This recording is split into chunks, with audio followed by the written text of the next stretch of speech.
Good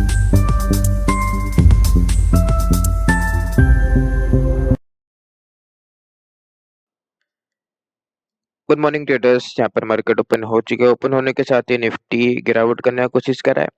bank Nifty अपने आप को थोड़ा सा अपसाइड ही होल्ड कर रहा है। यहाँ पर पहले तो एक काम करते हैं, हम लोग पोजीशन बनाते हैं। 59,000 का सी हम लोग यहाँ पर परचेस करेंगे।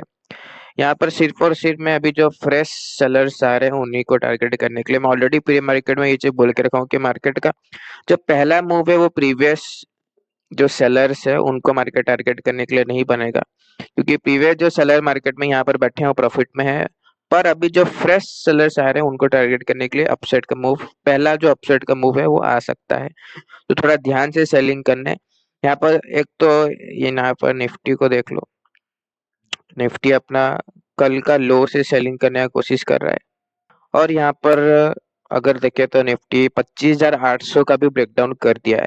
तो हम लोग को जितना वेट करना था हम लोग कर लिए। मार्केट को जितना सेलर को इनवाइट करना था इनवाइट कर लिया। ऊपर से गैप डाउन भी ओपन हुआ है तो गैप डाउन में वैसे भी सेलर आएगा, प्लस कंटिन्यूशन सेलिंग में सेलर ही आएगा।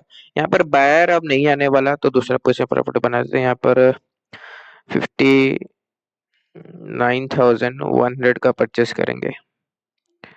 100 का सी हम लोग यहाँ पर 1505 क्वांटिटी बाय मार लेते हैं। थोड़ा सा लेट हो गया, खैर दोनों का दोनों पोजीशन हम लोग का बन गया है। एक 59,000 का और 59,100 का सी, दोनों पोजीशन बना लिए। अब देखो ये भी क्या कर रहा है, बैंक निफ्टी भी क्या कर रहा है, अपना कल का लो से सेलिंग करने की कोशिश कर रहा है और इसका क्लोजिंग ज्यादा ऊपर नहीं है, नजदीक ही है। तो यहाँ पर दूसरे लोग अभी फ्रेश जो सेलर आ रहा है उन्हीं को टारगेट करने के लिए मैं ये पोजीशन बनाया हूँ। मेरे पास कोई बड़ा टारगेट करने के लिए नहीं है। ये जो सेलर है कल जो क्लोजिंग से हम लोग का भी लॉस हो गया था, यहाँ पर जो सेलिंग किया है बहुत अच्छा सेलर है, क्योंकि इतना अच्छा मार्केट को डायरेक्टली क्लोजिंग से डाउन साइड ले गया, तो उसको तो टारगेट करने का सवाल ही पैदा नहीं होता। पर अभी जो फ्रेश सेलर आ रहे हैं हम लोग उसका वेट किए कि मार्केट कितना इन्वाइट कर रहा है। सफिशिएंट इन्वाइट कर चुका है मार्केट। इवन निफ्टी तो कंटिन्यूशन में गिर रहा है, तो अगर ये और भी ज्यादा कंटिन्यूशन में गिर गया तो हम लोग का लॉस हो सकता है। चुपचाप लॉस लेके निकल जाएंगे, क्योंकि ये कब रिवर्स करेगा बताना मुश्किल है। और ये रिवर्स जब करेगा तो अच्छा अपसाइड का मोमेंटम आ सकता है, क्योंकि यहाँ से अगर हम लोग फिबोनाची ड्रॉ करें विदाउट एनी रिट्रेसमेंट ये गिर रहा है, तो रिट्रेसमेंट करके जो फ्रेश सेलर आ रहे हैं ना मार्केट में उसको तो एक बार निकालेगा ही निकालेगा। उसी में हम लोग अपना प्रॉफिट बुक करेंगे। सेलर निकलेगा और हम लोग अपना प्रॉफिट बुक करके भाग जाएंगे, या कम से कम क्लोजिंग का तो ब्रेकआउट वगैरह आना चाहिए, इसलिए हम लोग अपना पोजीशन बनाए हैं। आई होप आपको समझ में आ रहा होगा कि यहाँ पर पोजीशन बनाने का कारण सिर्फ और सिर्फ फ्रेश सेलर है। मार्केट में देखो अगर बायर का मौजूदगी होगा तो ही मार्केट गिर पाएगा। यहाँ पर बायर, अगर बायर के पर्सपेक्टिव से, अगर हम लोग बायर के नजरिए से अगर सोचे तो यहाँ पर बायर मेरे को नहीं लगता यहाँ आने का कोशिश करेगा। खासकर ऐसा चार्ट वगैरह देख के जहाँ पर निफ्टी कंटिन्यूशन में गिरा ओपन होने के साथ ही विदाउट एनी रिट्रेसमेंट। सेलर को तो यहाँ पर चांदी चांदी नजर आ रहा होगा कि मार्केट तो अच्छा गिर रहा है। कल का चार्ट भी ऑलरेडी गिरावट के बना हुआ है, 26,000 के नीचे क्लोजिंग वगैरह भी है। तो ये तो सब, ये पूरा सिनेरियो सेलर को ही कोशिश कर रहा है कि कंटिन्यू सेलिंग करे। तो ऐसे में बायर नहीं आएगा, तो इसलिए हम लोग बाइंग किए हैं यहाँ पर, ताकि मार्केट एक रिवर्स वगैरह मारे और जो भी यहाँ पर सेलिंग कर रहा है उसको मार्केट निकाले। और अगर ऐसा नहीं हुआ, अगर ये कंटिन्यूशन में गिरता चला गया तो हम लोग को लॉस लेना पड़ेगा, क्योंकि फिर ये कब रिवर्स होगा या होगा भी ना नहीं होगा इसका हम लोग के पास कोई गारंटी नहीं है। और कल जैसे जो भी एसएल वगैरह नहीं दिया होगा या फिर बार बार सोच रहा होगा यहाँ से रिवर्स आएगा, यहाँ से घूमेगा, यहाँ से घूमेगा, ये कितना कंटिन्यूशन में गिरा है। अगर ऐसे टाइम पे ईगो और हम लोग अपने एनालिसिस को लेके बैठ जाएंगे कि नहीं ये तो क्लोजिंग से ही गिर रहा है, इसको रिवर्स मानना चाहिए, 59,500 का ब्रेकडाउन आ गया, इसको रिवर्स मानना चाहिए, एसएल सब कहाँ गया, अब सारा एसएल अपसाइड है, इसको रिवर्स मानना चाहिए, कोई रिवर्सल विवर्सल नहीं आया। जबकि ऑपरेटर अच्छा पैसा लगा देता है ना, कोई रिवर्सल वगैरह आता नहीं है। मार्केट कंटिन्यूशन में गिरता चला जाएगा, तुम्हारा एनालिसिस सब धरा का धरा रह जाएगा। तो ये चीज हमेशा ध्यान रखो, एनालिसिस वर्क करता है पर कुछ हद तक वर्क करता है, ये बस एक प्रोबेबिलिटी का गेम है। तुम्हारा ट्रेड लेने के बाद 50-50% ऑलरेडी मार्केट या तो अपसाइड जाएगा या तो डाउन साइड जाएगा। अब एनालिसिस से हम लोग उसको 10-20% बढ़ा सकते हैं, 100% का यहाँ पर कोई गारंटी नहीं है, लॉस होने का चांसेस हमेशा है। ये बात का ध्यान हमेशा रखो माइंड में, ये बात ठान लो कि लॉस होगा ही होगा। बाकी मार्केट कैंडल वगैरह तो बना रहा है और पोजीशन में भी लॉस अच्छा नजर आने लग गया है। देखते हैं मार्केट कहाँ तक जाता है।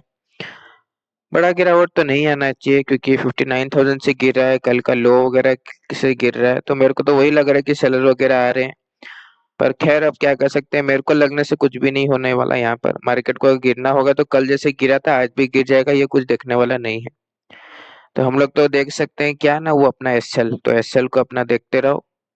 कंटिन्यूशन में गिरावट है, एग्जिट कर देना, क्योंकि यहाँ पर एक लेवल है 800 का, 58,800 का यहाँ पर एक लेवल है। तो इसको टच कर देगा तो ये हल्का रिकवरी, फिर उसके बाद गिरावट। जैसे निफ्टी में किया था, मैं वेट कर रहा था, ये क्या किया, 800 से रिकवरी हल्का दिखाया, फिर गिरावट आ गया। तो उस गिरावट के बाद ही मैं पोजीशन बनाया हूँ, क्योंकि अब तो इसके पास कोई लेवल ही नहीं है जहाँ से बायर आए। 800 से तो फिर भी बायर आ सकते थे, इसलिए ब्रेकआउट ब्रेकडाउन वगैरह आया। अब कहाँ से सेल, मेरे को नहीं लगता यहाँ पर अब कहीं से बायर वगैरह आएंगे, तो इसको रिवर्स मानना चाहिए। बाकी देखते हैं, फिलहाल के लिए हम लोग मार्केट में एक रिकवरी वगैरह आने का वेट करते हैं। यहाँ पर अगर हम लोग देखें तो अभी भी बैंक निफ्टी अपने आप को हम लोग का सपोर्ट के आसपास से होल्ड करने की कोशिश कर रहा है। निफ्टी को अभी तक भी कंटिन्यूशन में गिरावट करने का ये लोग कोशिश कर रहे हैं।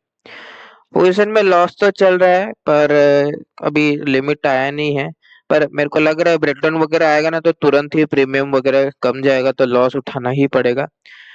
खैर अब कोई उपाय नहीं है, पर यहाँ पर एक चीज नोटिस करने का, एक इंडेक्स होल्ड कर रहा है और एक इंडेक्स ब्रेकडाउन कर रहा है, तो ये एक अच्छा संकेत है। क्योंकि जो ब्रेकडाउन करता रहता है ना, दूसरे लोग उसको देख के बैंक निफ्टी में भी सेलिंग वगैरह कर सकते हैं, तो रिवर्सल आने का चांसेस यहाँ पर बहुत ही बढ़ जाता है। और अगर रिवर्सल आ गया तो पैनिक हो जाएगा, क्योंकि जो भी यहाँ पर धीरे धीरे सेलिंग कर रहा है, क्योंकि मार्केट 59,000 की ट्रेड कर रहा है, तो ऐसे जो भी निफ्टी में और बैंक निफ्टी में सेलिंग करने की कोशिश कर रहे हैं, उनके बीच अगर पैनिक अगर हो गया है तो एक बड़ा बड़ा ग्रीन कैंडल आराम से मार्केट बना देगा। पर ये सब होने से तो हम लोग के माइंड में ये सब चल रहा है, अभी तक मार्केट ऐसे कुछ पोजीशन में लॉस वगैरह कम गया है। देखते हैं मार्केट में कैंडल वगैरह बन तो रहा है, कहाँ तक जाता है देखते हैं। अभी तो बहुत 0.5 कितना दूर है, फिर 0.6 कितना दूर है, अभी तो बहुत। हालांकि इतना वेट मैं नहीं करूंगा, मेरे को क्लोजिंग का ही ब्रेकआउट मिल जाए तो मैं उतना में ही मेरे को टारगेट नजर आ जाएगा। खैर फिलहाल के लिए तो हम लोग वेट करते हैं। अब हम लोग को कम से कम थोड़ा पोजीशन में प्रॉफिट नजर आया और मार्केट थोड़ा सा ढंग का कैंडल बना रहा है। अभी तक भी ब्रेकआउट ठीक से आया नहीं है, थोड़ा सा और वेट करते हैं। आई होप ब्रेकआउट वगैरह हम लोग को देखने को मिल जाए। जो भी अभी फ्रेश सेलिंग कर रहा है, आई होप मार्केट उसको ट्रैप कर दे। बाकी ऐसे चाहता तो नहीं हूँ, पर अगर वो मार्केट उसको ट्रैप नहीं करेगा तो हम लोग का लॉस हो जाएगा। फिलहाल के लिए हम लोग वेट करते हैं। यहाँ पर हम लोग को अब हल्का फुल्का ज्यादा रिकवरी, जितना ज्यादा रिकवरी करेगा उतना ज्यादा अच्छा है। निफ्टी में और बैंक निफ्टी में रिकवरी देखने को मिल रहा है, पोजीशन में ठीक ठाक प्रॉफिट चलने लग गया। और थोड़ा सा हम लोग रिकवरी आने का, ब्रेकआउट वगैरह आने का वेट करते हैं। यहाँ पर हम लोग को अच्छा खासा ठीक ठाक, अच्छे खासा तो नहीं, ठीक ठाक ब्रेकआउट देखने को मिला और पोजीशन में ठीक ठाक प्रॉफिट चल रहा है। क्लोजिंग से अब जाके ये क्या कर रहा है, अपना लो का तो ब्रेकआउट कर दिया, क्लोजिंग से रेजिस्टेंस ले रहा है। क्लोजिंग से तो कल भी गिरा था, अगर हम लोग देखें तो कल भी क्लोजिंग से गिरा था, तो आज भी क्लोजिंग से गिरेगा नहीं। मेरे हिसाब से तो गिरावट नहीं आना चाहिए, सेलर को ही इनवाइट कर रहा है। फिर हम लोग को एक ब्रेकआउट वगैरह देखने को मिलना चाहिए, आई होप सो ऐसा ही होना चाहिए। बाकी निफ्टी भी रिकवरी कर रहा है, जितना रिकवरी करेगा ना, जो यहाँ पर सेलिंग नहीं किया है वो दोबारा सेलिंग करने का ही कोशिश करेगा। तो यहाँ पर हम लोग और थोड़ा सा वेट करते हैं। अब बाकी अगर कंटिन्यूशन में गिर गया तो लॉस हो सकता है। क्लोजिंग से ऐसा नहीं करना चाहिए, कल ये ऑलरेडी कर चुका है, तो यहाँ पर क्लोजिंग वगैरह का, ब्रेकआउट वगैरह आने का हम लोग वेट करते हैं। पर अगर हम लोग ये देखें तो पोजीशन में बहुत ही अच्छा प्रॉफिट चल रहा है, क्लोजिंग का ब्रेकआउट लगभग मार्केट कर ही रहा है। अब तो यहाँ पर जो भी सेलिंग किया होगा, फ्रेश सेलर, उनका गति, उनका स्थिति, उनका सिचुएशन को खाली समझो क्या हो रहा होगा। इसीलिए हम लोग ये कॉल का पोजीशन बनाए ताकि उनको टारगेट कर सके। अब ये मत सोचना कि ये कंटिन्यू अपसाइड जाएगा, नहीं। कंटिन्यू अपसाइड जाएगा तो चला जाए, पर ऐसा मार्केट को करना नहीं चाहिए, क्योंकि अपसाइड का सेलर प्रॉफिट में बैठा है। हालांकि कल भी अगर देखे तो डाउन साइड का बायर प्रॉफिट में बैठा था, पर ये कल गिर गया, तो ऐसा कोई भरोसा नहीं है। एक चीज तो याद रखो, ऐसा कोई भरोसा नहीं है। ये चीज तो हम लोग को समझना चाहिए कि ये फ्लैट ओपनिंग जब करता है तो ये कुछ भी कर सकता है, तो इसका कुछ हम लोग ये नहीं कर सकते कि ये 100% श्योर है कि ये यहाँ पर गिरेगा ही गिरेगा। तो ये ब्रेकआउट के बाद ये कंप्लीट बढ़ भी सकता है, अगर इसका मन होगा बढ़ने का तो ये बढ़ जाएगा। कोई अगर डाउनसाइड से अच्छा ऑपरेटर पैसा लगा देगा तो बढ़ जाएगा, इसमें कोई बड़ा बात नहीं है। सब एनालिसिस धरा का धरा रह जाएगा, तो हम लोग को वो चीज ध्यान में रखना है। बाकी हम लोग के एनालिसिस के हिसाब से अगर देखें तो अपसाइड का शेयर प्रॉफिट में है, तो ब्रेकआउट के बाद हम लोग को अपना बुकिंग वगैरह कर लेना चाहिए। बाकी रिकवरी तो आ रहा है, निफ्टी में भी आ रहा है, और 0.5 अभी तक टच नहीं किया है। बैंक निफ्टी भी क्लोजिंग का ब्रेकआउट कर नहीं रहा है, थोड़ा सा ये दिक्कत का बात है। पोजीशन में 240 देख लिए थे हम लोग, ब्रेकआउट आएगा तो 3 भी जा सकता है, क्योंकि कैंडल अगर अच्छा बनाए तो प्रीमियम बूम करेगा। बाकी यहाँ पर पोजीशन बनाए थे, यहाँ तक हम लोग कैप्चर कर रहे हैं। ब्रेकआउट का मेरे को वेट कर रहा हूँ, क्योंकि कल मार्केट क्लोजिंग से गिरा था, तो बस इसीलिए मैं यहाँ पर ब्रेकआउट वगैरह का वेट कर रहा हूँ। ये हाई नहीं है, क्लोजिंग ही है, देखते हैं कैंडल वगैरह। हाँ, ये कैंडल जो मार्केट बना है, ये कैंडल का बात कर रहा था। ये कैंडल यहाँ पर मार्केट जो बना है, अच्छा बना है। अब यहाँ पर हम लोग को एग्जिट कर लेते हैं। 3,16,000 के आसपास हम लोग यहाँ पर बुकिंग कर पाए। आई होप समझ पा रहे होगे किस हिसाब से पोजीशन हम लोग बनाए। कैंडल मार्केट अच्छा बनाया, प्रीमियम भी मार्केट में अच्छा इंक्रीज हुआ। हम लोग को जिस हिसाब से प्रॉफिट चाहिए था, कल हालांकि लॉस कर दिया था। खैर, कल जो हुआ सो हुआ। यहाँ पर 0.5 का रिट्रेसमेंट और 0.6 का रिट्रेसमेंट आने ही वाला है। जो भी सेलिंग किया होगा, जो भी गैप डाउन ओपनिंग में जिसको भी लग रहा होगा ना कि मार्केट गिरेगा, तुम ट्रैप हो गए हो, तुम्हारा मार्केट एसएल खा लिया है, तुमको ये चीज नहीं करना चाहिए। दूसरे का साइकोलॉजी को समझना चाहिए कि सामने वाला यहाँ पर क्या सोच रहा है। एसएल को तो फाइंड आउट करना ही पड़ेगा, वो बात तो मैं मानता हूँ, पर फ्रेश मार्केट क्या करने की कोशिश कर रहा है, इसको अगर समझ लोगे तो थोड़ा सा आसानी होगा। बाकी आज के लिए बस इतना ही। आई होप आपको समझ में आया हो किस हिसाब से हम लोग पोजिशन बनाए, मार्केट उस हिसाब से हम लोग को प्रॉफिट भी बना के दिया। बाकी हम लोग कल जितना हो सके मैं डेली वीडियो बनाने का कोशिश करूंगा, हालांकि डेली वीडियो बनाना थोड़ा सा मुश्किल हो जाता है, पर खैर कल हम लोग फिर मिलेंगे। धन्यवाद।